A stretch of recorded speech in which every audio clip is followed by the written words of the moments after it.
Priča počinje sredinom druge polovine prošlog veka, kada je rođen u formi bebe. Imao je nadprosečni kvocijent inteligencije koji je s godinama počeo da opada. Na proslavi mature to je došlo do izražaja. Neuspešno se bavio rukometom, ali je zato izuzetno nemuzikalan. Upisao je istoriju i dan danas studira istim žarom. Opila su ga svetla velegrada i živeo je život koji je inspirisao neke od najvećih hollywoodskih, ali i domaćih blockbustera.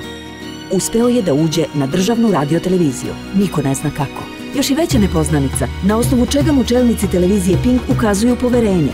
Nakon 1000 diskutabilnih emisija, gorak šlag na oporu tortu je 5. sezona emisije Ami G Show. Najbolji rating, najjače fore, objektivan stav, vrhunske ideje, najbolje ribe, ekskluzivne goste, upitačan tim, imidž vrlo fin.